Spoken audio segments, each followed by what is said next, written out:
aqui, que é justamente a minha página que está fechada, né? É isso aí. Agora sim.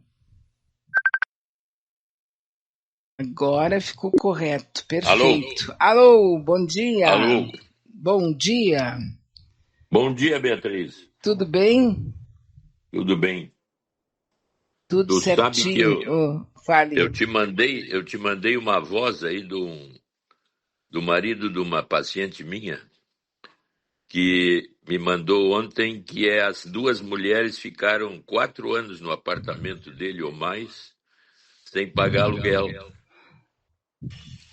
Então, eu já ouvi, né? Eu agora já ouvi, até lhe perguntei se eu poderia rodar para mostrar, porque eu tenho que ter autorização, né? Para Não, acho que sim, mostrar né? para os Não nós. tem... Então eu vou, porque assim, ó, há poucos instantes eu estava falando sobre esse episódio de duas gaúchas que estão no McDonald's lá no Rio de Janeiro e estão com 5 malas, mulheres que aparentemente têm uma boa qualidade de vida, né? E elas estão morando, dormindo no McDonald's há 3 meses. E que elas também tinham saído despejadas aqui do Rio Grande do Sul. Né? E aí o Dr. Maia me manda justamente a origem daqui, né? O senhor não vai ouvir, tá? Nós continuamos com o mesmo problema. Mas é um minuto ali, mais ou menos, que nós vamos ouvir aqui a fala desse seu... dessa pessoa, ok? Oi, boa tarde, doutor. Era só para avisar, tem um caso na imprensa nacional aí, que a origem é comigo e com a Alessandra. Adivinha, sabe lá no Leblon, Rio de Janeiro, é a esquina mais cara do Brasil todo, né? E parece que tem duas pessoas, mãe e filha, que estão com as 3 malas grandes de grife lá no McDonald's. E agora faz mais de 3 meses. E elas são conhecidas já da região por dar calote sempre no aluguel. Sabe quem foi a vítima também? Aqui, o italiano, Danilo Peçanha, no apartamentinho da Xanda. Elas ficaram alguns anos ali sem pagar e o despejo demorou. Então eu também sou vítima. A gente se fala. Procura no UOL, tem no Jornal da Band, tem tudo, tem até no SBT. Vai ser comentado bastante aí. Mãe e filha caloteira que estão morando no McDonald's.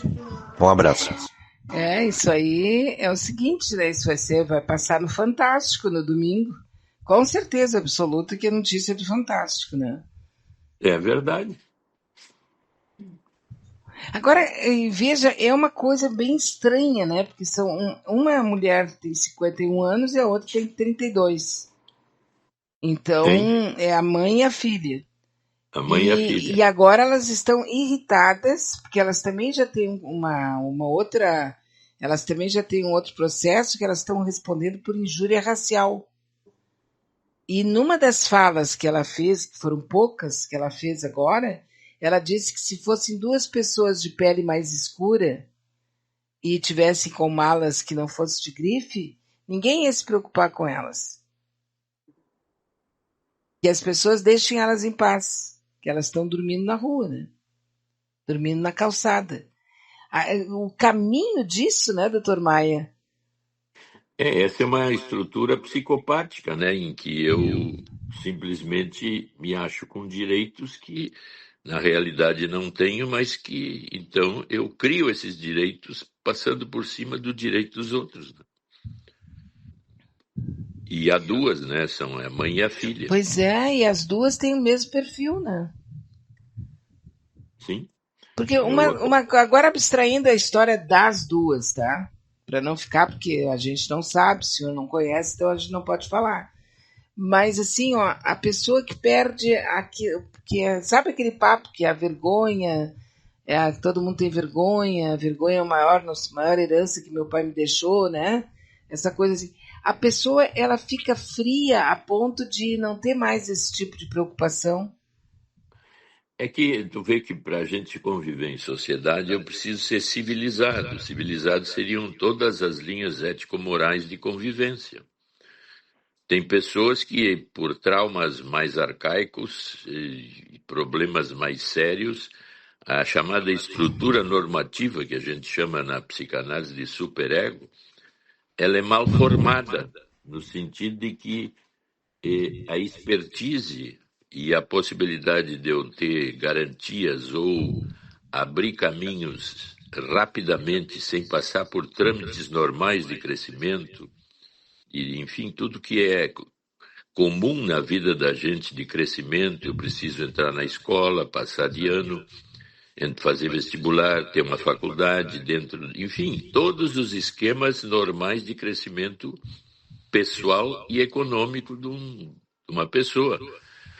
Devido a essa dificuldade de estruturar um superego que tenha essa estrutura social embutida nele e aprendida como validada e que me dá condições de vergonha, de respeito ao outro, de empatia, de capacidades que eu diria humanizantes das relações humanas, ele fica prejudicado de alguma forma.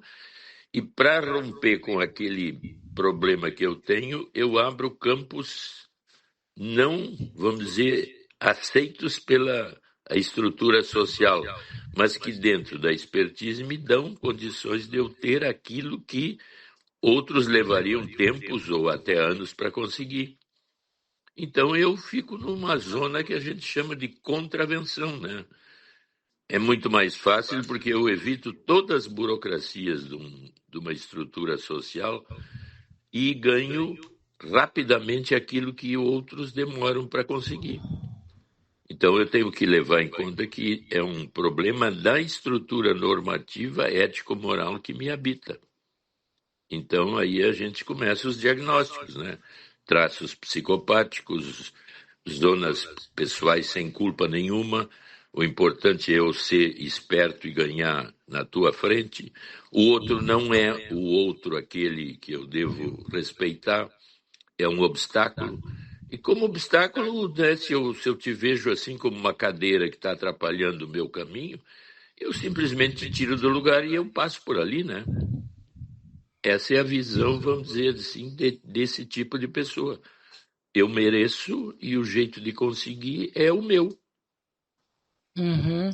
Não, no caso delas, por exemplo, elas falaram que querem, elas estão tentando encontrar um apartamento no máximo de R$ 1.200 no Leblon. E todo Lugar mundo mais sabe, caro. é o lugar mais caro do Rio, da zona sul do Rio de Janeiro, é o Leblon, né? E todo mundo sabe que elas não vão conseguir. Então elas estão esperando a volta do marido dela, que estaria em Paris. E que já disse que está sem entender nada, mas é meio mentira isso, porque se ela não pagou um aluguel aqui durante 4 anos e saiu vítima de despejo, é claro que esse homem sabe das aprontadas que ela dá, né? Evidente. E o ganho que elas podem ter agora, entrando na mídia, a gente até nem sabe bem qual é, mas é capaz de ter alguma coisa positiva nessa linha pela Que vão. estranheza desse tipo de Uhum. conduta. Sim, daqui a pouco estão fazendo um especial, estão pagando para elas o direito de imagem e tal, Exato. e ainda viram heroínas. E o que elas querem de melhor, que é o pagamento econômico, né? E até Uhum. uma situação onde elas podem usufruir o melhor através desse tipo de expediente, onde eu sou absolutamente esperto, né? Porque existem pessoas que passam a vida toda, e essa é a palavra, né? Expediente, a pessoa vive de expedientes. Ela sempre tem uma saída bem inteligente ou esperta, ou, né, para sair de determinadas situações. Eu me lembro que uma vez uma pessoa nos disse, né, que deu uma encrenca lá e a pessoa, tá, no final deu tudo certo para ela e a pessoa ficou no prejuízo para não se incomodar. E depois ele disse com a maior cara de pau, eu não tenho culpa se eu sou esperto. Sim, esse é o tipo de culpa que não existe. Se eu sou esperto e consigo manipular o ambiente de uma forma que o meu benefício seja o principal, qual é o problema? Porque a culpa é uma estrutura também que faz parte do ambiente civilizatório. Eu não estou falando na culpa negativa que ultrapassa o normal e gera melancolia, depressão e problemas aí psicológicos, psiquiátricos.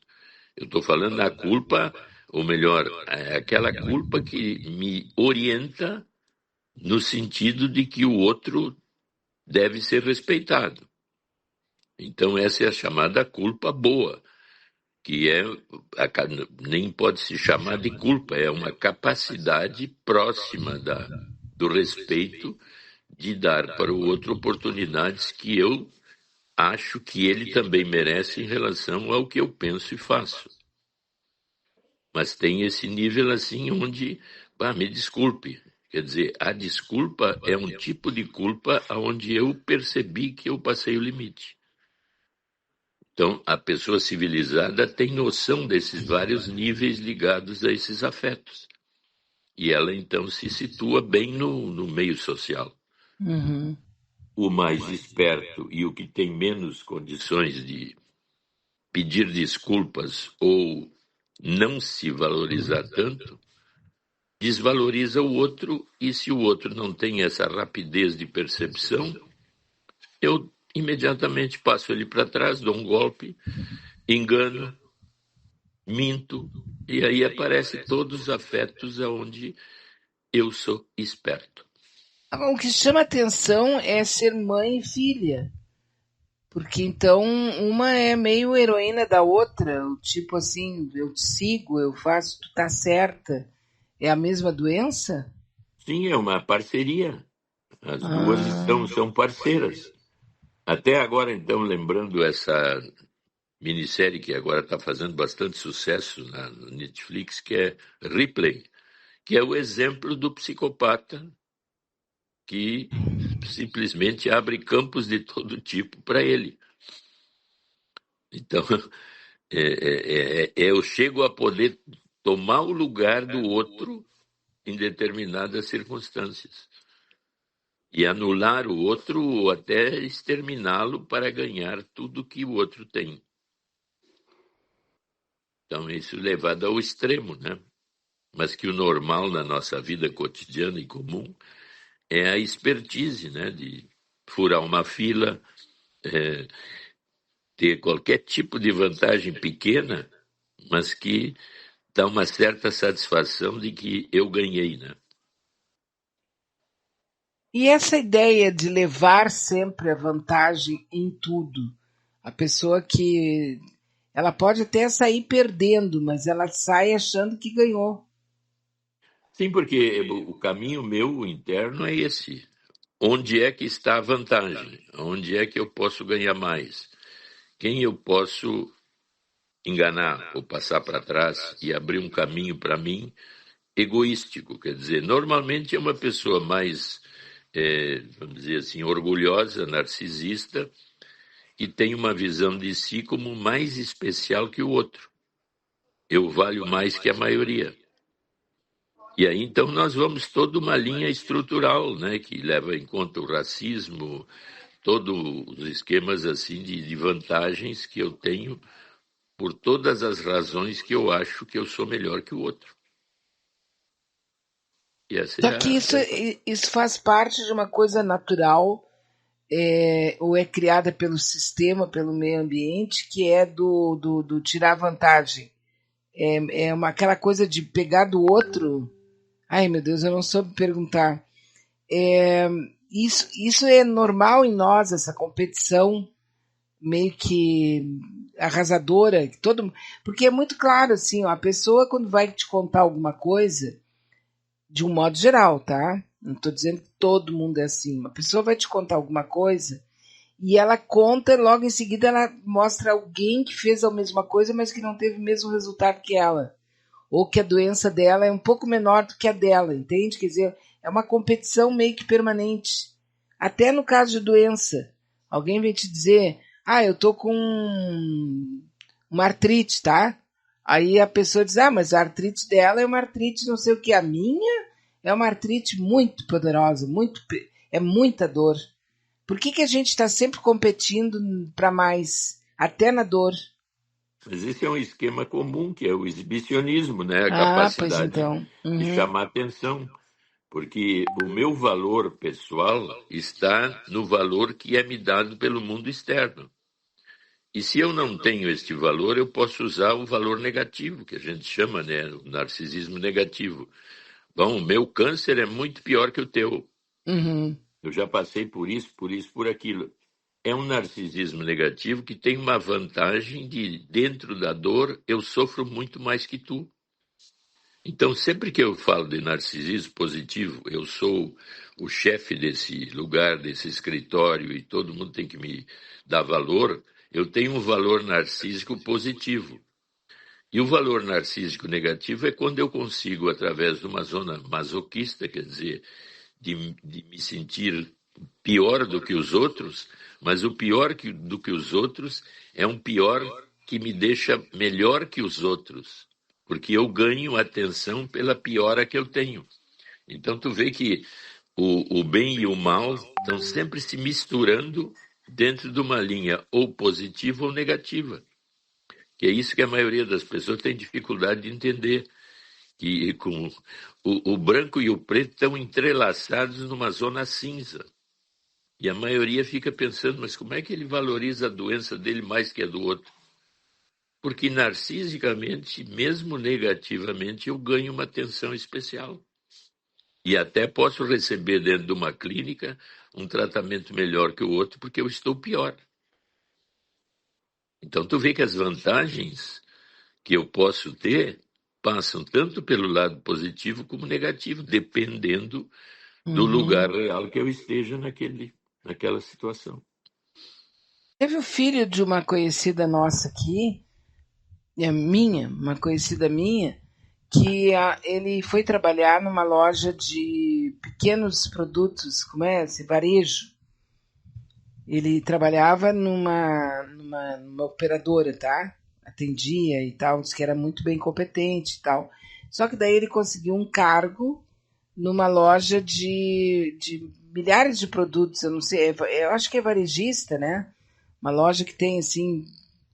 e assim, doutor Maia, no terceiro dia ele teve um surto e ele só dizia que era muito cacareco, muito cacareco, muito cacareco. Ele entrou em surto porque ele tinha que ter responsabilidade pelo número. Eu sei que ele tá hospitalizado, tá medicado, tá tudo bem, mas ele ficou em surto porque era um excesso de produtos que ele tinha que se preocupar. E ele tinha que saber o número de quantos tinham para não faltar. Alguma coisa assim, sabe? Então, E assim, ó, eu fiquei tão impressionada com isso, porque sempre foi um guri muito tranquilão. E aí ele fala cacareco, porque são milhares de produtos. Então, quando tu não consegue integrar alguma coisa que está num nível assim, que chega num limite pessoal teu, tu pode usar a linha negativa de atenção. Quer dizer, eu fico doente, que é uma forma de me proteger daquela responsabilidade excessiva que passou o meu limite. Então, eu regrido a uma posição que aparentemente é doença, posso ser até internado, mas eu com isso ganho atenções para o meu problema, que são atenções positivas dentro de uma negatividade que eu criei por não ter competência para enfrentar o problema.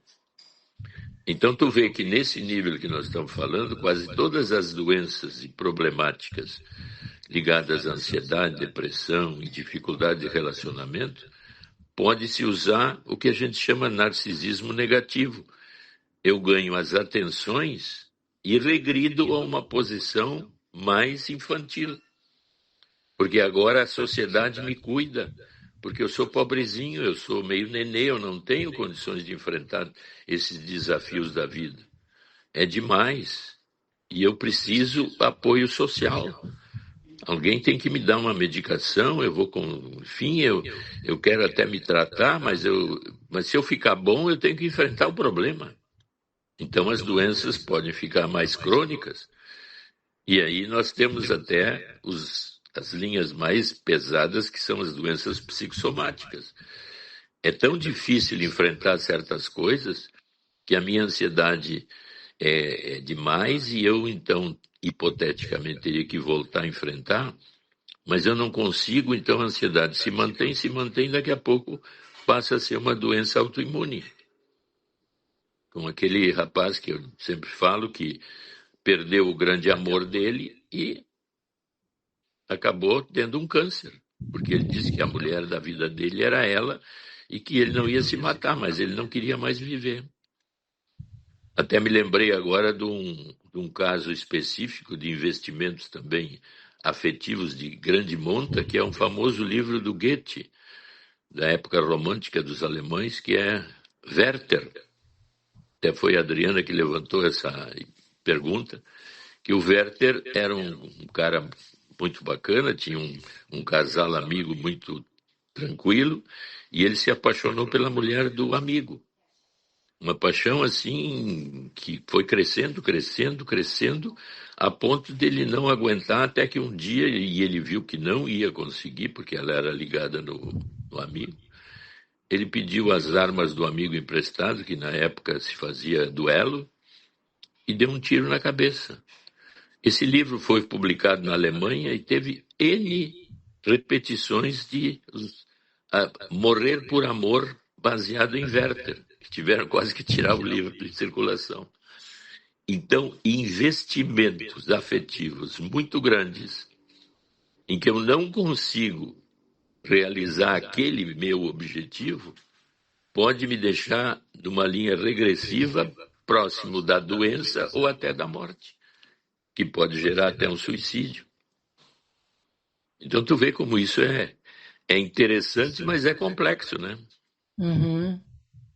E o que agora a gente está, talvez tenha sido sempre assim, mas agora que eu prestei atenção, a gente vê assim que tem algumas linhas que dizem que naturalmente tem algumas coisas, 50% da tua pessoa, quer dizer, deixa eu começar, 50%, 100% de nós, cada um de nós, está ali as heranças genéticas e etc. do pai, 50%, e da mãe 50%.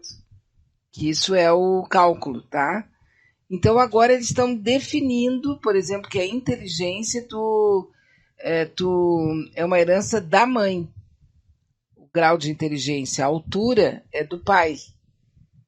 E eles estão definindo isso de uma maneira que eu achei um pouco exagerada, porque deixa a criança muito... Por exemplo, se a mãe tem insônia, o filho naturalmente vai ter insônia. E que essas coisas são divididas assim, eu acho que é um exagero de agora, não pode ser assim, né?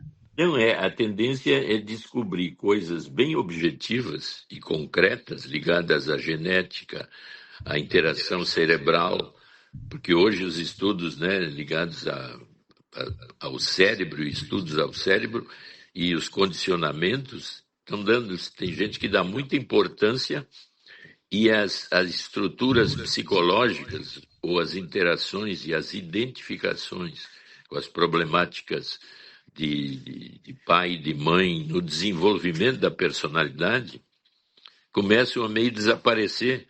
Tem gente que lida assim só com o corpo físico e com o corpo social. E tudo que acontece do campo social no corpo físico não se leva em conta o corpo psíquico, como se não tivesse um corpo psíquico. Então, uma das tendências de investigação é tudo ligado ao corpo e à estrutura genética desse corpo. E o efeito do mundo social neste corpo não é responsabilidade de um ser psíquico que habita como terceiro corpo em que eu tenho a consciência. Não tem muita responsabilidade. Tudo vem da genética ou de estruturas cerebrais não bem funcionantes, que é só ajustar o cérebro ou entender geneticamente o corpo, tudo estaria orientado como se fosse uma espécie de robô. Que algo está errado no corpo, é só ver que aquele caminho ali elétrico que se lida num robô, é só acertar que ele é perfeito. Uhum.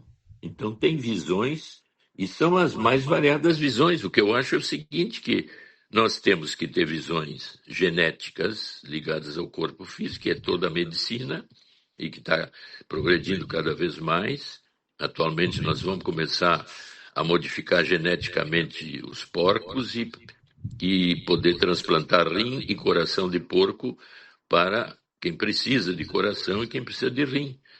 Então, isso é uma modificação e um avanço na medicina fantástico, porque me dá condições de vida física, mas não me dá condições de mexer no corpo psíquico, porque este é extremamente fluido e tem a ver com todas as identificações e maneiras de ser, tanto do pai e da mãe, e das maneiras que eu vou lidar com o meu mundo aqui e agora, nas relações que eu tenho. Então, por isso que eu acho que a complexidade deve aumentar à medida que eu coloco 3 corpos em ação: o corpo social, o corpo físico e o corpo psicológico. E esse é o que nos motiva a entender os outros 2 de uma forma cada vez mais sofisticada. A ciência vai baseada em evidências no corpo físico. E a sociologia vai em evidências no corpo social. E eu vivo entre os 2. Uhum. Então, tu vê que eu já estou criando uma complexidade para entender melhor essa dinâmica de 3 corpos, né? Sim. Que, aliás, é o tema de um filme, de uma série aí que está fazendo grande sucesso, né? É. Mas, doutor Maia, dentro disso tudo, assim, que não passa daquele espanto da gente, né? Uma pessoa, a questão do eu, né? Do eu, o meu eu, o eu de cada um. Uma pessoa Sim. pode sofrer um acidente ou uma cirurgia ou um AVC, alguma coisa assim, e perder totalmente a sua memória, né? Não sabe quem ela é, não sabe seu nome, seu endereço, né? Não sabe nada. Mas ela não perde alguma parte dela que é o meu eu, porque ela sabe que eu existo, mas não é o eu com um nome e endereço. Quer dizer, eu tô viva, eu gosto disso, eu não gosto daquilo, não quero dormir. A pessoa tem uma noção de um eu muito forte. Ela só não tem a memória de um eu quem, né? Sim, agora tu Eu fiz falou uma... bem. Tu falou bem, porque quando eu tenho uma lesão no corpo físico, o corpo psíquico perde estrutura, principalmente se a lesão for cerebral. Então, uma demência, um Alzheimer ou um acidente vascular cerebral altera a base física daquele funcionamento psíquico. Então, o que nós podemos chamar de alma psíquica ou corpo psíquico perde estrutura porque toda a sua base é o corpo físico. Até me lembrei agora de uma coisa bem estranha e rara, mas que foi noticiada esta semana, que tu sabe que a vesícula de boi velho, a pedra da vesícula de um gado velho, um boi velho, uma vaca velha, vale mais por grama do que o ouro. E aí, então, estão começando a roubar as pedras nos matadouros, porque por que uma pedra de vesícula de boi vale mais na grama do que o ouro? E é mais valorizado que o ouro? Porque a medicina chinesa, a medicina coreana e a medicina tailandesa usam como medicamento especial para uma série de interações medicamentosas, como sendo assim uma coisa fantástica. E aí então tem uma mulher consultando com uma médica chinesa que leva essas medicações, e ela é acupunturista. Então ela dizendo assim, mas e como é que funciona, a senhora? Não, nós entendemos que além do normal das 3 circulações, que é a venosa, a arterial e a linfática, existe a circulação energética, que é chamada o Qi. E o Qi é que dá vida ao corpo. E eu, quando uso essas medicações, eu quero curar o Qi, quer dizer, uma visão do corpo psíquico que dá a vida, que é o que nós psicologicamente chamamos de corpo psíquico. E o Qi, segundo ela, é o que dá a vida. Quando tu morre, o Qi vai embora. Então, o Qi que nós estamos falando aqui, que vai embora, é o corpo astral dos espíritos, de toda essa ordem mais, vamos dizer, espiritualista. Mas tu vê que, então, são várias as possibilidades de eu entender a complexidade de uma linha de visão tão diferente da nossa, no sentido da medicina, que é a medicina chinesa, coreana e tailandesa. Ainda bem que é só pedra da vesícula de rim e vaca, né? Porque de rim de vaca e boi, porque eu tenho uma amiga, doutor Maia, que tirou uma quantidade de pedras. E ela tem guardadas. Essa é do rim, eu estou falando da vesícula. Não, vesícula mesmo. Eu fiquei pensando, será que a nossa, se eu tirar assim meio quilo de pedra da minha vesícula, eu vou para a China e ganho $500 mil?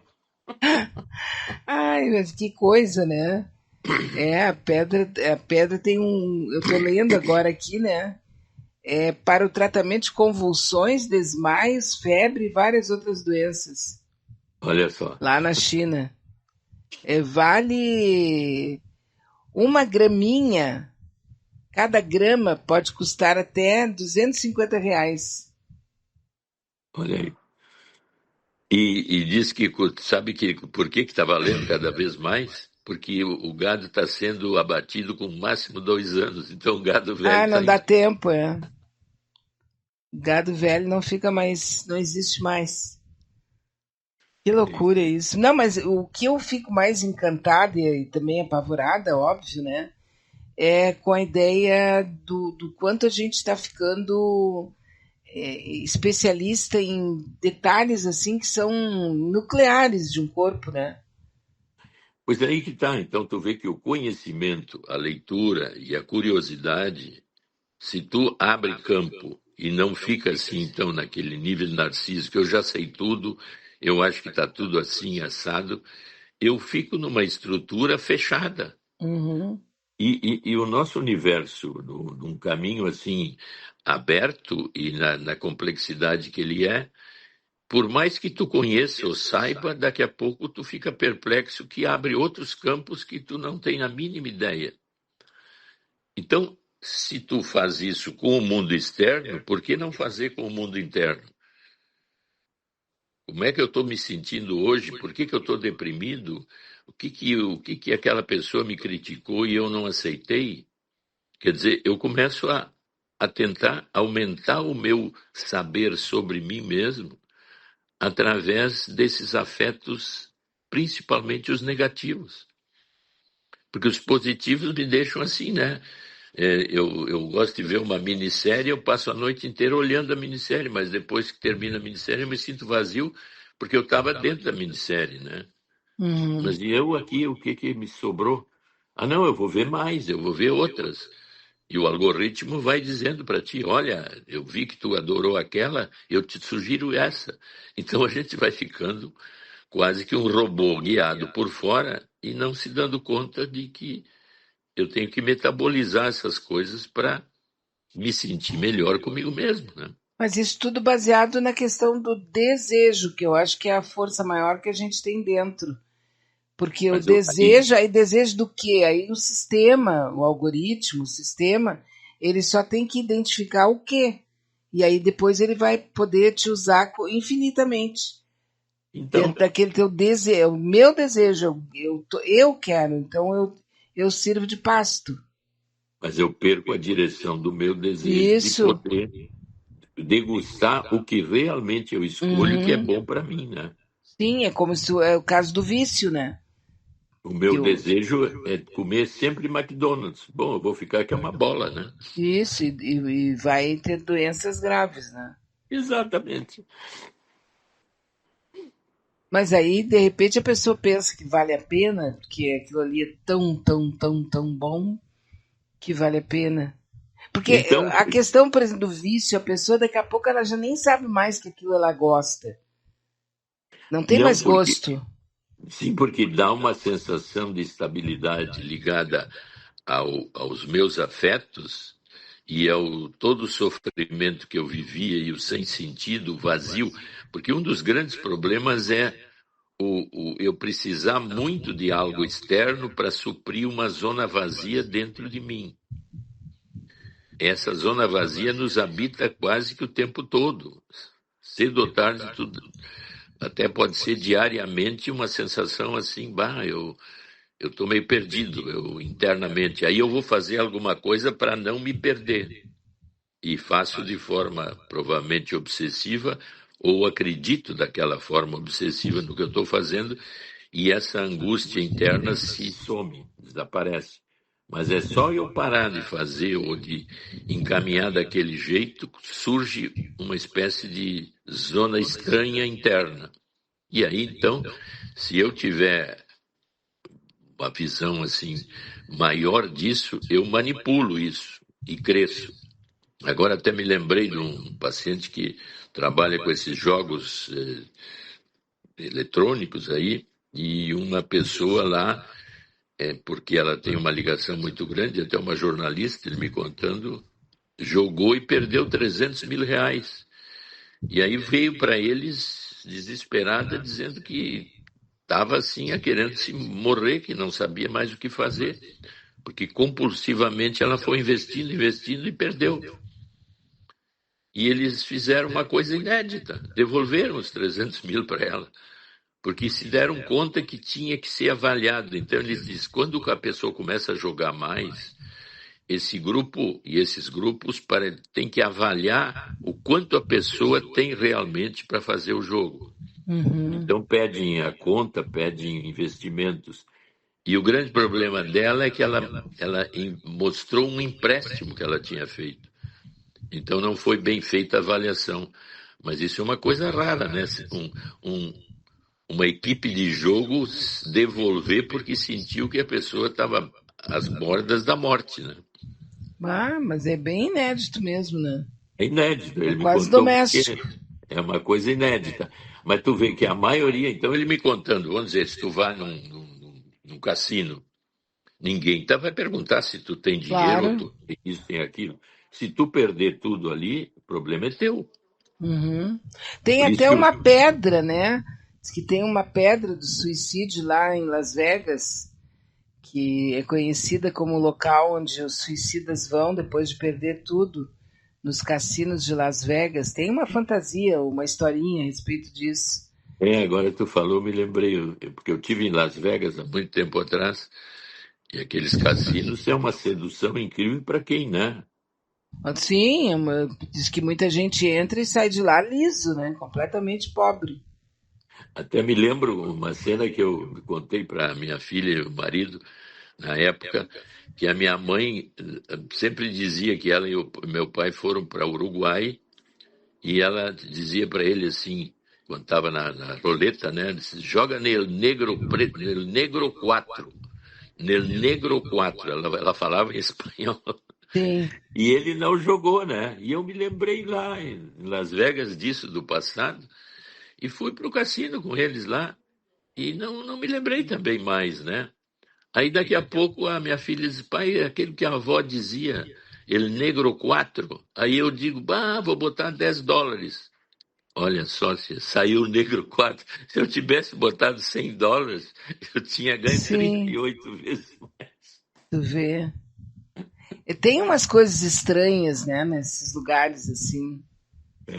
Exatamente. Bom, eu tenho uma tia que diz que é o diabo que está lá dentro e que ele fica olhando os jogos de todo mundo e que daí ele escolhe os preferidos. Isso, sim. Por isso ela que bota que é o diabo. Por isso que eu acho que ela tem razão. A gente tem que fazer pacto com o demônio quando entra num cassino, né? Uma coisa assim, né? Porque quando tu entra nessa história da mente, né? A mente tem umas coisas assim meio que endemoniadas, né, doutor Maia? De tantos meandros, de tantas portas e janelas e né, lugares escondidos, guardados. Sim, esse é o caminho de toda a terapia, da psicanálise, de descobrir as coisas arcaicas que estão fora do tempo comum, mas que agem dentro do tempo atual, dependendo do estímulo que vem de fora hoje, né? Então eu sou, de certa forma, coordenado pelas minhas identificações naquele passado remoto. E que se eu não me dou conta, eu repito condutas que nunca dão certo. E eu fico atrás. Sim, conversando com um adolescente, a gente chegou assim, ó, a memória que a gente tem da nossa primeira infância e da adolescência é uma coisa muito interessante, porque tu apaga todas as memórias daquelas pessoas que por alguma razão, tipo assim, ó, tu ficou de mal com teu pai quando tu fez 16 anos, tá? Aconteceu alguma coisa, houve um rompimento. E aí tu não consegue mais memorizar nada de bom que ele fez até os 16 anos. Aí ele senta contigo e começa a lembrar, eu já andei de bicicleta contigo, a tua bicicleta tinha 3 rodinhas, nós fomos no parque de diversão, lembra? E a pessoa não lembra nada. É como se ela apagasse a figura daquela pessoa que magoou ela. Isso pode ser muito nítido nesse nível que tu colocou. Mas eu vou repetir nas relações que eu tiver com os outros as coisas que hipoteticamente na minha memória estão apagadas. Porque as identificações ficam numa zona que a gente chama de zonas traumas fora do tempo e espaço normal comum que eu vivo. Mas as condutas, as escolhas, o me aproximar de uma determinada pessoa, tem tudo a ver com essas bases arcaicas. E se eu não consigo entendê-las agora, eu repito coisas do passado que estão fora de um sentido que eu não entendo. Por que eu estou no quarto casamento e as mulheres que eu escolhi são parecidas e as brigas todas iguais? E se eu me der conta, eu tenho coisas arcaicas que agora eu posso me lembrar ligadas à minha mãe, meu pai, e que eu, de certa forma, estou repetindo. Tu te lembra aquela ouvinte, ele, que veio e disse que a mulher dele estava tão estranha, tão mal, e brigando tanto com ele, que ele teve que dar um tapa na cara dela, ele não aguentou. E aí a surpresa dele, assim, é que ela, depois do tapa, Lembro. ficou maravilhosa, tratando ele maravilhosamente bem, e a crise dele era assim: mas agora, doutor, eu vou ter que dar de novo, eu não vou conseguir. E agora me lembrei que o pai dava na mãe dela. Sim. Então tu vê Uma uma memória. identificação masoquista, arcaica, em que eu preciso repetir sem me dar conta. Encara como uma prova de amor, de repente. É o amor E aí possível. se chama o quê? Essa linha amorosa que prende muitos casais de uma dominação. É a linha sadomasoquista, que o prazer está em dominar o outro e o prazer está em ser dominado. E aí nós falamos há pouco do prazer da minha doença ser muito mais grave que a tua. Me dá um prazer incrível porque, ele tem uma doença assim terrível. Pois é, eu estou assim. Mas é degustante, né? O desejo e o prazer estão vinculados ao que não é bom. Dói tanto que é bom. Exatamente. Quer dizer, olha só, tirar prazer da dor ou tirar prazer de uma vivência dolorosa, aí é uma coisa que é Mas muito não comum. seria porque depois cessa a dor, e aí isso é muito bom. Mas aí que tá, porque no momento que eu me queixo da minha dor, a tua empatia me deixa com disposição Uma de sensação, incrementar mais a minha dor, porque tu tá me dando apoio. Ah, E é o eu tô. único jeito que eu tenho de ganhar. Tá certo. Agora, isso teria a ver com corno, doutor Maia, porque assim, essa semana foi a semana, acho que dia 24 foi o dia do corno, né? Que é comemorado, inclusive, com pompa e circunstância numa ilha lá em Portugal. Eu não Tá? sabia, eu nasci no dia É, 24, então.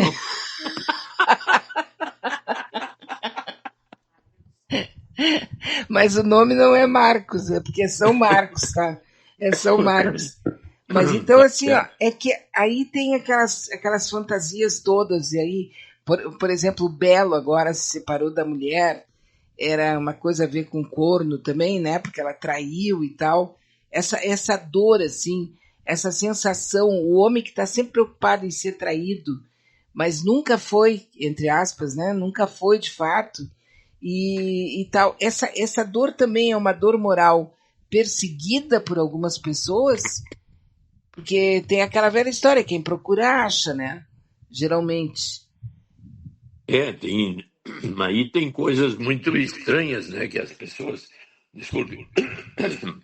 Que as pessoas vivem.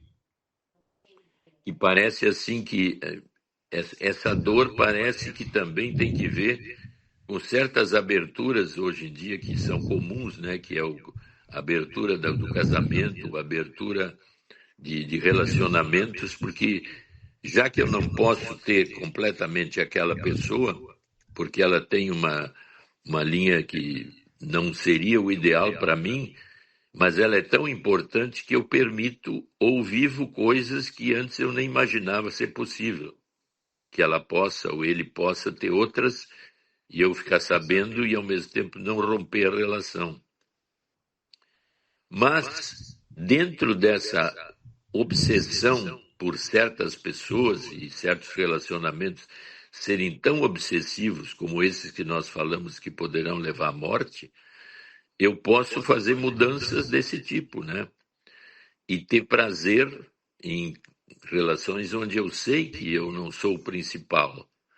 Isso vai depender de cada um e de cada envolvimento mais Mas tem um denso. certo prazer nisso, né? Não, mas o prazer se mantém eu não perder aquilo que me dá prazer, que é o outro, aquele, ou a outra, aquela. Aquele medo de perder para o outro não dá um certo prazer? Pois aí que tá, tu tá de novo entrando na zona onde eu preciso sofrer para ter prazer. Pois é, aí, doutor Maia, as melhores músicas, os melhores poemas, as coisas mais inesquecíveis que a gente vê produzida pelos gênios, eles geralmente estão transpassados por essa questão da dor, da perda de um amor, da traição, principalmente traição, o abandono. Parece Mas que a dor te transcende de alguma maneira. Pois é, por isso que a gente já falou que se tu fizer uma novela de felicidade, ela termina em 3 capítulos. No terceiro capítulo. Não?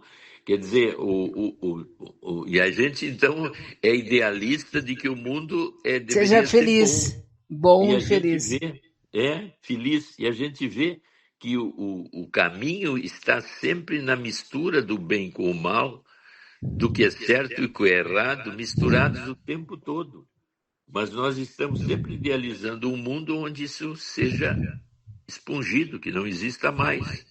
E, na realidade, nós vivemos dentro de um mundo em que as misturas são o tempo todo surpreendentes. E que se não tiver dor, parece que não tem muito sentido. É que a dor faz parte do próprio prazer. De novo, prazer e dor estão misturados Que dentro do loucura, mesmo. né? Só que a fantasia é o mundo ideal. Tanto que, por exemplo, quando a gente fala, né? Ah, eu vou morrer, vou pro céu. Ah, não. Ficar eternamente sentado numa nuvenzinha tocando harpa, quem é que quer? Ninguém, né? Ninguém quer ficar agora para os séculos e séculos tocando música celestial. Só de pensar nisso, a pessoa entra em surto. Pois é, mas é que alguns dizem assim, sim, mas perto de Deus ele vai dar um jeito de nos divertir. Sem dor, pois é. Sem espanto, né? E outra coisa, né? Na religião sempre se diz, quanto mais dor, mais perto de Deus tu está. Isso, ainda tem isso, né? É o próprio caso da mulher. A mulher, por exemplo, a ser mãe é padecer no paraíso. Quer dizer, que é uma coisa louca, né? Exatamente. Quer dizer, a dor e o prazer parece que fazem parte o tempo todo um do outro. Não é possível de separar a dor do prazer. E, aliás, né, para conseguir prazer, sempre é com uma certa dor de busca do prazer. Uhum. Porque até eu conseguir aquele prazer que eu tenho como objetivo, eu estou no caminho dolorido, eu estou indo lá buscar o prazer. Mas para buscar o prazer, eu estou travando uma batalha de busca do prazer. E esse caminho sempre é mais doloroso. É um caminho da cruz, vamos dizer assim. Sim, sim. Mas voltando ainda dentro disso, assim, do adolescente que eu falei antes, né? Quer dizer, um adolescente que tem um dos genitores, né? Um dos genitores, pai ou a mãe, magoou ele, o pai ou a mãe. Aí ele apaga todas as memórias que ele tem com aquele genitor ali, com aquele pai ou a mãe, que ele está magoado. E ele consegue apagar isso e o outro só fez coisas boas. Só fez coisas boas. É uma maneira de punir o genitor que magoou?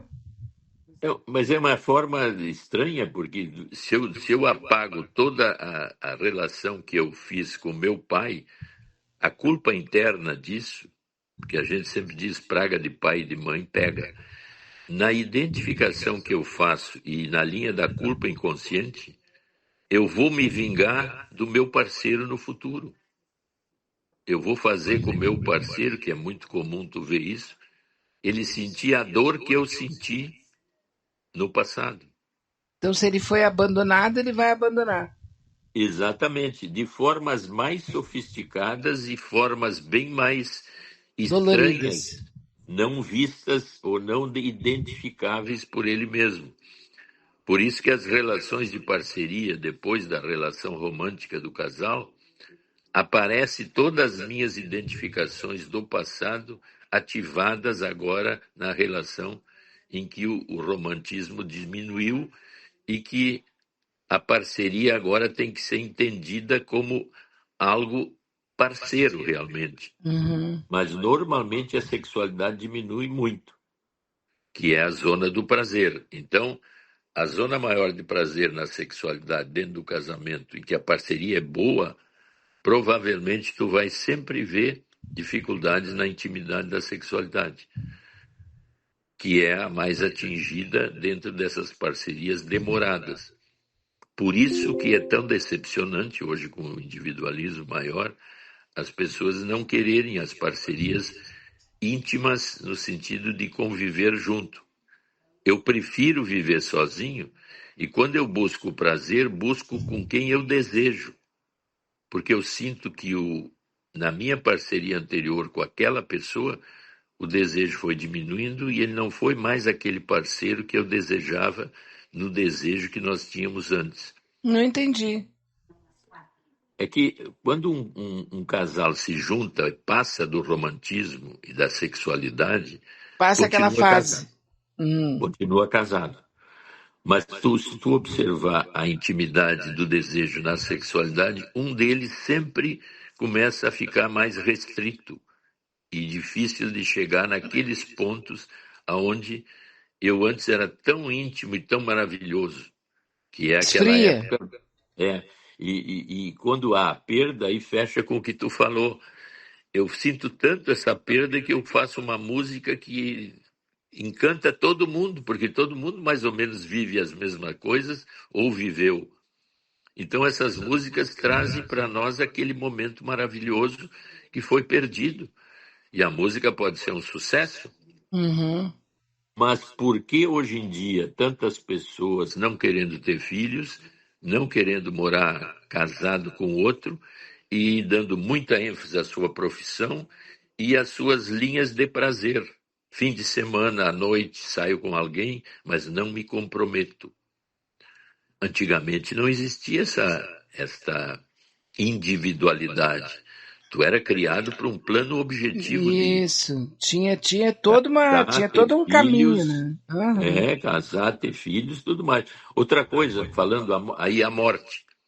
Se nós voltar mais 200 anos atrás, a morte era uma companheira da nossa vida. Todo mundo tinha, sim, tranquilidade de lidar com a morte. Porque uma pessoa tinha 10 filhos, morreu uns 4, nasciam morto, não tinha essa coisa de hoje que todo mundo é eterno e a gente fica surpreso. Morreu com 50 anos, morreu com 45. A sensação hoje é de eternidade, como se a Por morte isso que não existisse. por isso que a morte está ficando cada vez tão mais presente de uma forma meio assim Agressiva. dramática total, né? E é tão Exatamente. Por quê? natural. Mas vamos ver se eu entendi, doutor Maia, assim, ó. Uma pessoa que na adolescência, no início da adolescência, enfim, ela sofre uma decepção com um dos pais, com a mãe ou com o pai, tá? E ela apaga as ideias, as memórias que ela tem com aquele genitor, tá? Esse homem, esse menino que sofreu isso, ou essa menina que sofreu isso, lá no futuro, quando tiver o relacionamento sexual, o afetivo, marital com alguém, ele vai, em algum momento, ele vai produzir, reproduzir aquilo que ele viveu com o parceiro. Exatamente. Esse é um dos grandes pontos em que as identificações arcaicas que eu tive, mesmo saindo da memória, elas estão na memória inconsciente. Por isso que se levanta uma zona inconsciente que é, vamos dizer assim, estudada dessa forma como um lugar onde todas as identificações e tudo que eu vivi continua dentro de mim, ativado, mas fora da consciência. Onde é que ela aparece isso? Na conduta. Só que a conduta, como eu não tenho consciência, parece que a conduta é nova, não tem nada a ver com o meu passado. Por isso que as terapias hoje estão em alta por isso, porque ao identificar esses complexos arcaicos, tu vê, essa terapia aí que está vendo o tempo todo, constelação familiar, o que ela faz? Fazer perdões do passado significa o quê? Que as identificações que eu nem me lembro e que até pode me fazer mal, porque em determinados casos o sujeito sai muito culpado, porque não tem o aporte do terapeuta para metabolizar essas culpas, eu ativo essas coisas para entender por que eu sou assim agora. E é isso, tu acha que tu colaborou, que foi tu que fez e tal, que tu contribuiu para esse abandono do pai ou da mãe, tu vai de alguma maneira produzir isso com os outros para te punir. E não só me punir, punir o outro pelo que me fez. Então eu vou ser sádico, eu vou ser diretivo, eu vou tomar direções, ou então vou voltar a ser o nenê do outro. Porque a minha mãe não me deu o que eu devia, agora eu arranjei alguém que me dá essa condição. E eu me sinto muito bem em dominar minha mulher, dominar meu marido, porque se eu for examinar em terapia isso, eu vou identificar condutas arcaicas vinculadas a esse tipo de conduta. A mãe e o pai. Exatamente. Só que como o nosso mundo é dual, assim, né? Se a gente não conhece a dor, tu não tem como curtir o prazer. De novo, nós voltamos para o ponto. O prazer e a dor estão juntos. Quer dizer, ter prazer sempre implica em alguma dor. Para ter prazer com uma pessoa, vamos dizer, que eu conheci hoje, o que eu preciso? Dolorosamente conquistá-la, de todas as maneiras. Mas essa dor da conquista está, vamos dizer assim, imbuída no prazer que eu vou ter ao conquistá-la, que eu não dou importância para o trabalho que eu tenho para conquistá-la. Então, é uma dor que me dá a direção de buscar o meu prazer lá. Então, toda a carência que eu tenho aqui antes do prazer, vale a pena pagar esse preço, porque o prêmio é grande. Então, para curtir, assim, ó, digamos, um método para tentar cortar esse círculo vicioso de repetição seria a terapia. Sim, porque numa terapia, numa análise, eu começo a entender melhor como essas coisas do corpo psíquico e da minha formação psicológica, como o meu corpo físico se formou, para que eu entenda por que eu estou sofrendo tanto aqui, por que eu sou tão narcisista, por que eu sou tão sofrido, por que dá tudo errado na minha vida. Eu teria que entender psicologicamente a mim. Mas aí eu tenho que contar minha história para alguém, para mim, resgatando essa história, vendo os lugares que eu errei. Tem que verbalizar. A verbalização é chave. E a verbalização com carga afetiva, onde eu me lembro de coisas e até vivo. Por que o cinema hoje é tão encantador no sentido de todo mundo estar voltado para filmes e coisas? Porque ele desperta em mim estados afetivos que até nem sabia que vivia. E daqui a pouco eu estou chorando, ou estou vivendo algo fantástico, porque o cinema passa a ser uma espécie de terapia que, se eu conseguir com alguém ver o que me causou aquele filme, ou o impacto que me causou aquela novela, ou aquele livro, eu então cresço internamente e me entendo melhor.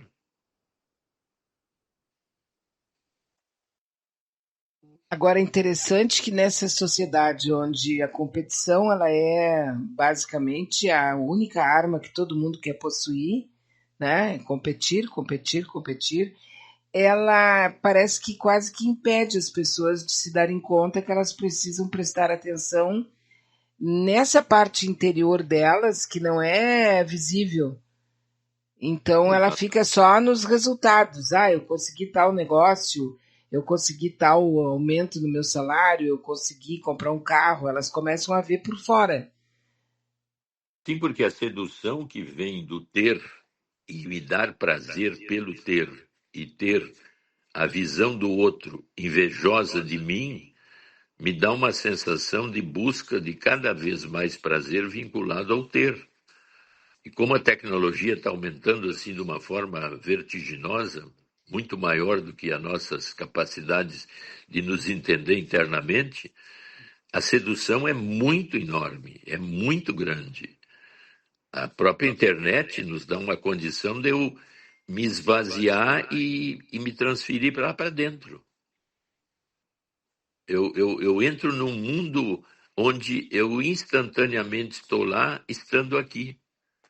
Eu crio um avatar de prazer e de vivência que está mergulhado naquele lugar maravilhoso lá. Esses óculos, por exemplo, de realidade virtual agora, eu sou capaz de estar numa praia das Maldívias fisicamente, porque os sensores no corpo eu caminho na praia. Mas onde é que está eu, na realidade? Eu estou aqui no Menino Deus. Essa questão da mente aí, se fosse de conhecimento mesmo, se a gente conseguisse se assenhorar desse conhecimento. Eu vi uma matéria sobre um técnico de um time de. Não me lembro exatamente qual é a modalidade, tá? Que ele pegava os seus treinados, os seus alunos, seus atletas, e ele fazia elas ficarem deitados, ouvindo os sons do estádio, e cada um reproduzindo aquilo que ele sabia melhor, jogadas, produzindo na mente. Pois é. E produzindo na mente, porque ele disse, aí eu também não li tanto, porque não me ligo muito em esporte, mas ele disse assim que a mente não sabe se aquilo ali é real ou é imaginário. A mente repete. Então, se tu ficar repetindo o teu melhor, o teu, por exemplo, treino do braço, tá? Tu treina a maneira mais correta de fazer o treinamento mentalmente, na hora que tu estiver no estúdio, lá no teatro, enfim, no campo, o teu corpo vai obedecer a tua mente. Tu vai fazer, então, o gesto perfeito. Não, mas isso é baseado em Pavlov e em Skinner, dos dois pesquisadores do reflexo condicionado. O Pavlov foi o primeiro. Ele começou a alimentar um cachorro e tocava uma campainha. E alimentava o cachorro, tocava a campainha. Aí um dia ele toca a campainha. O que acontece? O cachorro saliva porque tem certeza que tem comida. Então, reflexo condicionado é eu repetir N vezes uma coisa, tanto na mente com meditação e fisicamente num treinamento, que eu desenvolvo o melhor daquele treinamento. Isso se chama reflexo condicionado. Eu me condiciono àquele momento. Então, a minha mente fica válida só naquela direção. E, hipoteticamente, esse cara queria que os jogadores, então, ao imitar a perfeição no jogar, ficassem condicionados que, quando entrassem no campo, eu vou caminhar na direção correta e certa. Mas, vê bem, aí também tem uma linha meio autônoma, autômata. Eu passo a ser uma espécie de androide robótico. Eu faço aquilo que eu me condicionei. Isso pode ser bom para aquele lugar, mas eu tenho que ter flexibilidade para não ficar agindo sempre daquele jeito em todas as situações, né? O algoritmo, de uma certa maneira, ele usa isso. Claro, pois é, mas o algoritmo está querendo que tu te condicione, por isso que a queixa é que o algoritmo Ele nos domina. robotiza. Uhum. Eu faço sempre a mesma coisa. Então, se eu ficar o tempo todo lembrando uma traição que eu sofri, um abandono que eu sofri, uma dor que eu sofri, uma doença que eu sofri, se eu lembrar o tempo todo daquele aspecto ali, eu vou viver aquilo outras vezes. Eu posso repetir, porque tu viu aquele que tinha 4 casamentos e disse para nós que as mulheres eram as maiores problemáticas. E aí ele perguntou para mim, doutor, o que o senhor me diz? Eu digo, olha, eu não tenho muito o que dizer, mas quem sabe tu procura um terapeuta para descobrir isso. 4 meses depois ele veio e disse, eu descobri que eu sou mais problemático que elas. Sim, lembro. Então tu te lembra disso. Uhum. Então esse programa pode ser muito bom para certas coisas, mas pode me fechar para outras, né? Sim, mas voltando à coisa assim da memória, se tu conseguir adaptar e começar a programar a tua memória, tu lembra um trauma, por exemplo, né? Tu levou um tapa de alguém, ou tu foi demitida, ou tu foi traída, ou tu foi, não, eu não quero namorar contigo, sabe? Tu foi rejeitada. Se aquilo ali, que foi um trauma, tu não ficar repetindo na tua cabeça, tu vai criar mais flexibilidade para até administrar isso, se houver de novo. Mas senão tu vai meio que atrair isso. Então, se eu ficar nessa linha mais radical, eu vou ouvir a música que tu escreveu pelo problema muito sério teu de perda afetiva, vou ficar ouvindo essa música o tempo todo. Como a Beatriz conseguiu, com essa música, dizer para mim exatamente o que eu estou sentindo? Mas se eu ficar o tempo todo ouvindo essa música, eu estou curtindo um trauma sem saída repetitivamente. Agora, se eu ouvir essa música e ela me der condições de dizer, me deixa bem porque me lembra o que eu vivi e sofri. Até gostei de reviver o sofrimento e ouço a música de novo por isso. Mas gradativamente eu deveria dizer, puxa vida, eu errei, né? Eu deveria ter feito diferente. E aí abre o campo para não repetir o que gerou a música. Olha a só, letra. olha só, aqui essa pessoa está participando pela primeira vez aqui. Ele diz, a tua fala sobre o corno me chamou a atenção. Eu fui casado com uma mulher durante muito tempo, 12 anos. Ela me traiu e eu aceitei a traição, perdoei a traição e ficamos mais 4 anos juntos. Foram os melhores anos da minha vida. Depois ela me abandonou e disse que nunca tinha aceitado o meu perdão, que eu sou um fraco. Casei de novo 2 anos depois. Estou casado até hoje, mas eu não gosto da vida que eu levo. Aqueles anos foram os melhores anos da minha vida. Agora, pode ter certeza de uma coisa, eu não aceito traição. Como explicar isso, Dr. Maia? Mas então, aí tem 2 níveis, né? O consciente que eu não aceito traição e o inconsciente em que ao ser traído e ter voltado, o nível de prazer que ele deve ter vivido com esta mulher, ao perdoá-la e ela se aproximar dele e aumentando o prazer dele através dessa intimidade de 4 anos, para ele foi maravilhoso, porque ele retornou aquilo que ele tinha com ela, ele. Mas ela gradativamente se aproximou da traição de novo, dizendo que ele era um fraco, porque na visão dela, como é que tu me aceita, seu corno, de novo? Uhum. Então tu vê que a complexidade é enorme e quando eu entendo essas coisas, eu me entendo melhor.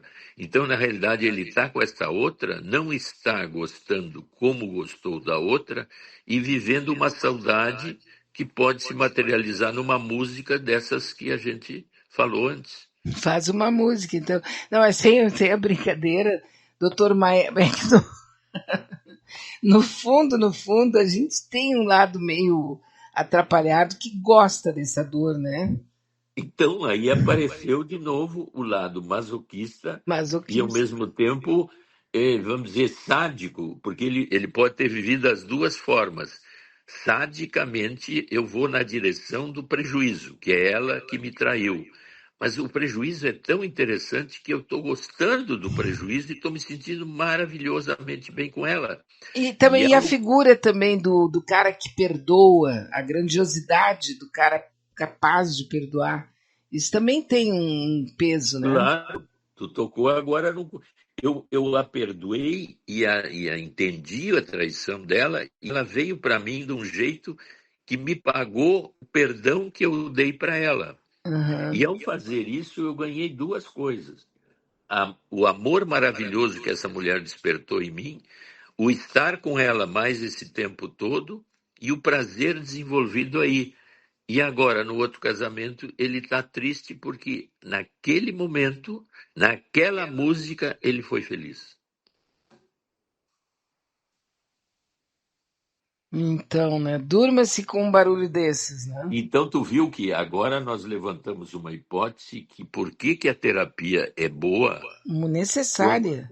quando eu me dou conta disso e me estruturo entendendo as linhas ocultas para mim mesmo, tanto sádicas como masoquistas, vinculadas ao prazer que eu busco e estou sempre querendo.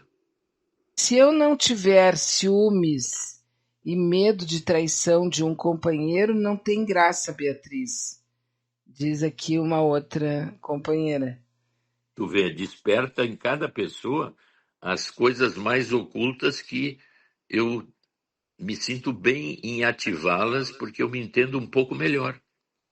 Não, é porque de repente, se aquele cara com quem tu estás não é desejado por ninguém, ele é um bosta. Mas se é desejado por mim. Não, mas eu tô só querendo pensar nisso, entende? Porque eu não consigo entrar na cabeça de um ciumento ou de uma ciumenta, entende? Porque eu acho tão babaca. Sim, mas olha a crítica que tu está fazendo, Ah, a crítica objetiva aos ciúmes, e tu nunca entende que os ciúmes têm duas caras. aham.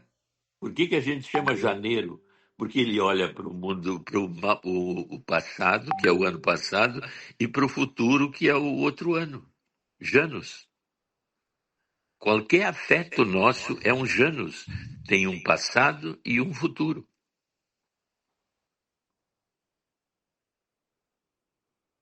Sim.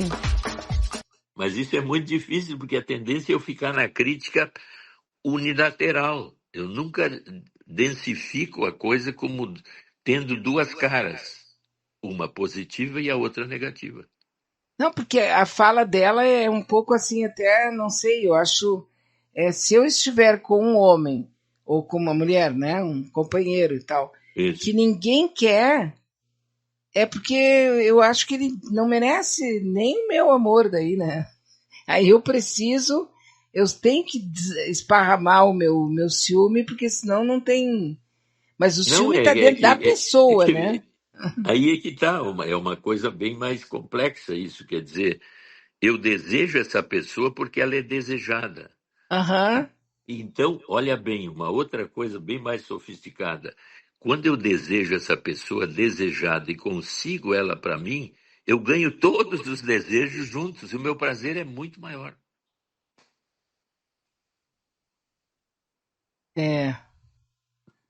É muito estranho, né? Porque a gente sabe que existem pessoas que não interessa quem tá com ela. Ela é ciumenta. É ciumenta do carro, é ciumenta da casa, é ciumenta do cachorro, é ciumenta de tudo. É uma pessoa que é ciumenta, não quer que ninguém toque nada dela. Isso. Então, quer dizer, nesse ponto que eu coloquei. Se a pessoa que eu estou é desejada, quando um homem entra num lugar assim com uma baita Barbie na sua companhia, o que ele ganha além de ter a Barbie? Ele quer se amostrar. Minha avó dizia que ele queria se amostrar, né? Então, se Tá querendo se amostrar. Eu ganho ela em múltiplas vivências. Eu estou aqui, de quem ela é? Minha. Sim. Mas no desejo é de todos. Então eu sou o máximo, não sou? Sim, claro, imagina como é que pode, né? É puro amor também, né? Então a gente entende, né? Que estou chegando com um Porsche e eu chegando com um Chevette. Chevette.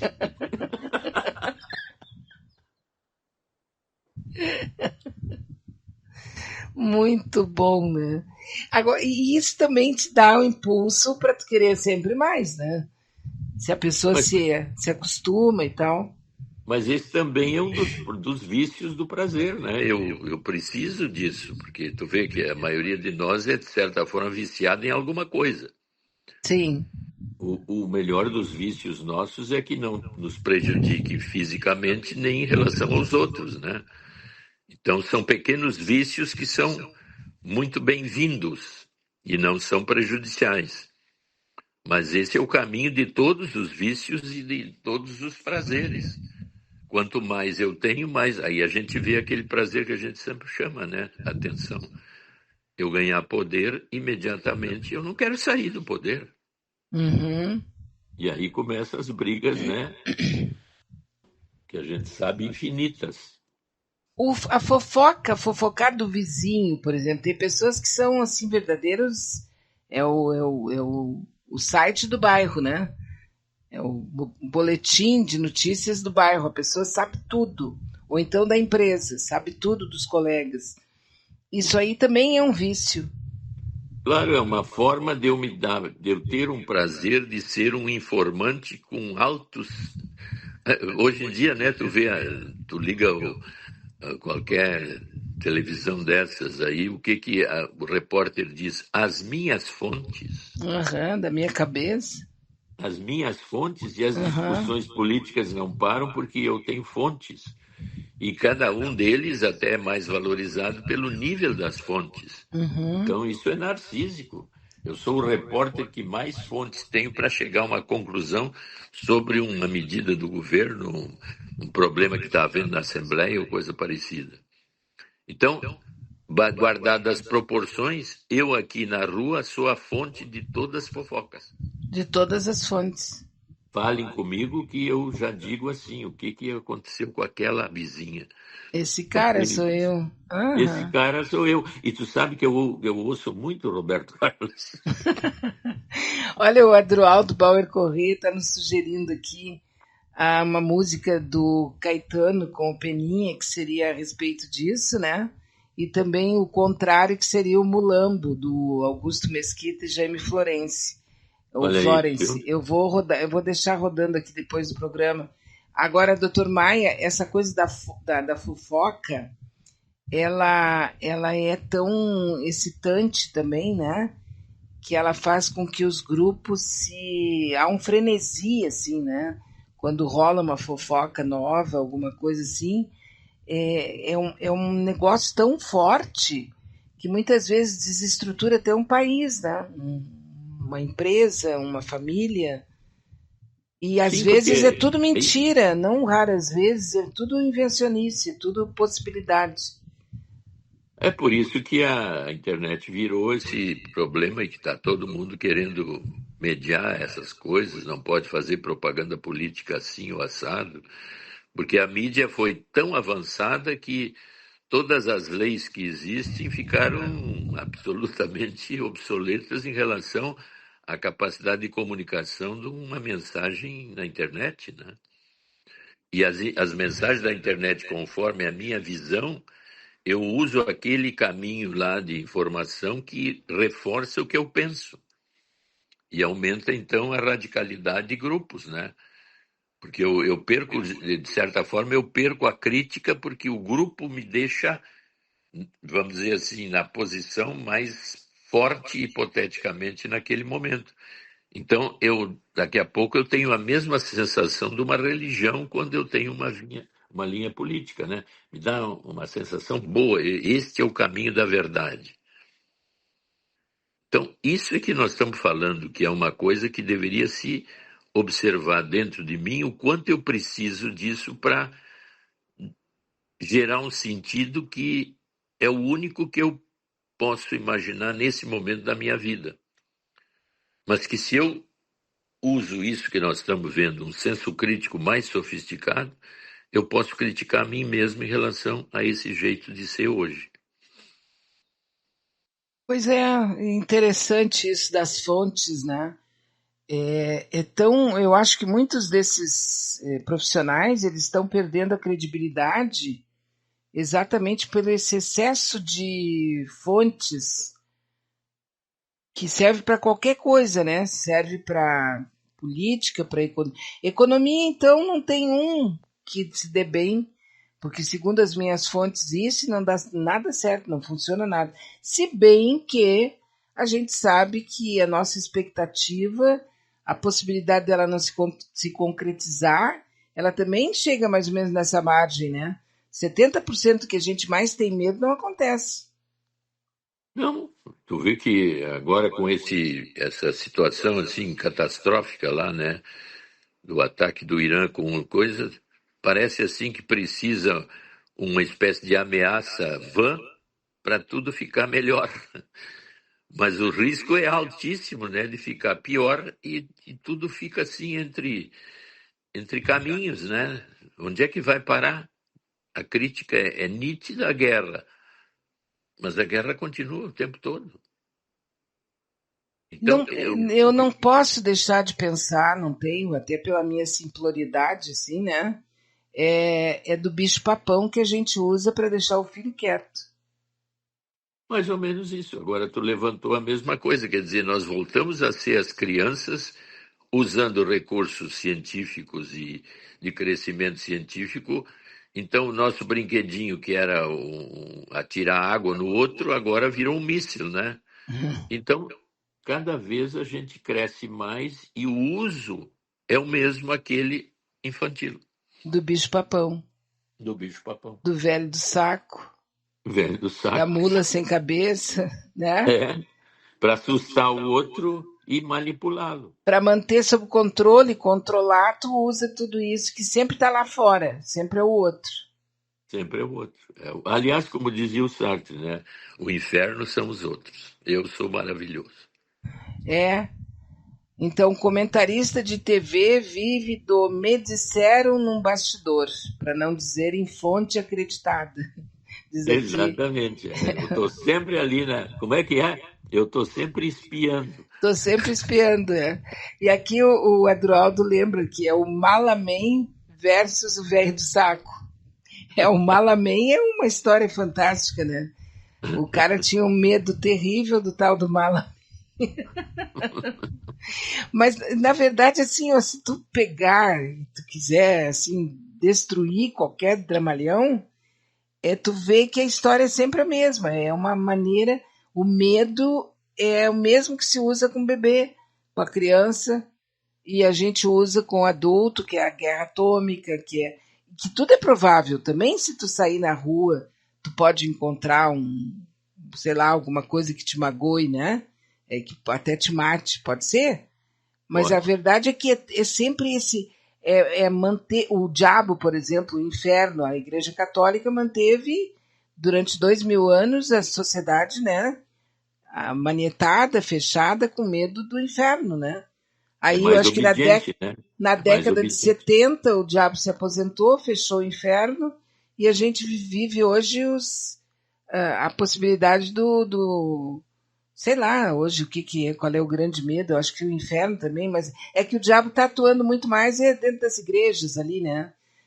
Agora não, aí nós vamos de novo, porque um dos caminhos mais nítidos é esse, do Fausto com o demônio, né? Que é uma história em que tu tem que descobrir, nessa linha que nós estamos falando, o demônio dentro de ti. Isso. E conseguir fazer um pacto com ele. Até nessa novela aí da Renascer, ele tem o caramunhãozinho dentro de uma garrafa, né? E tem um lá querendo criar o seu próprio caramãozinho, querendo uma história fantástica de um ovo de uma galinha virgem que é chocada embaixo do sovaco, e aí então nasce o bichinho, né? Sim. Então, são tentativas de fazer, vamos dizer, pactos com o demônio que nos habita, não o demônio externo. O lado demoníaco nosso, o lado crítico, o lado violento, o lado agressivo, sádico, masoquista, este é o nosso demônio. Quanto mais eu souber dele, mais capaz de gerar não vazios internos e sentidos cada vez mais sofisticados de vida, e perdendo o medo da morte.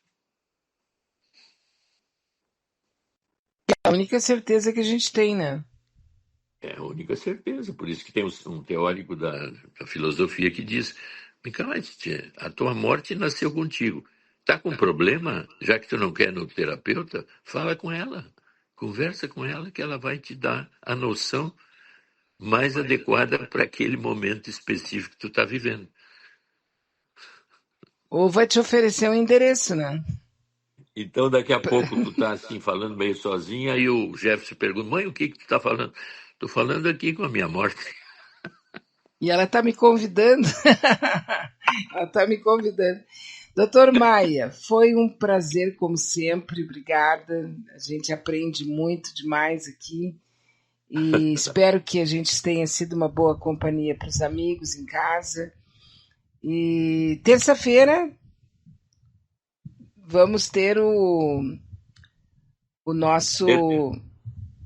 Terça-feira é o filme Anatomia de uma Queda. Sobre o que é o Anatomia de uma Queda? É sobre a dúvida. O cara se matou ou foi morto? É uma briga de casal muito sofisticada, muito bem feito o filme, que gera uma dúvida. Eles têm um filho e ela o traiu e ele fica culpado em relação à morte a cegueira do filho, porque ele se atrasou para pegar o filho foi atropelado e perdeu percentagens de visão. Então, o tempo todo, quando ele morre, fica a dúvida: ele se matou ou foi morto por ela? Uhum. Então, é uma estrutura de dúvida fantástica. É o Cine Psiquiatria, sabe? Cine Psiquiatria, às 20 horas aqui na Manaus, com o Rogério da Paz, Dr. Maia, o Marco e eu tenho dificuldade de falar sobre o nome dele, o filósofo. É italiano. Italiano, né? Então tá, muito obrigada mesmo. A gente vai ouvir aqui essas músicas sugeridas pelo Adroaldo. E eu volto na segunda-feira às 9 horas, se tudo der certo, né? E amanhã aqui na Manaus nós temos o Adroaldo Bauer Correia, às 19 horas, com domingo.com. Obrigado, doutor Maia. Um abraço para ti e um abraço aos ouvintes. Tudo de bom. Bom final de semana para todo mundo.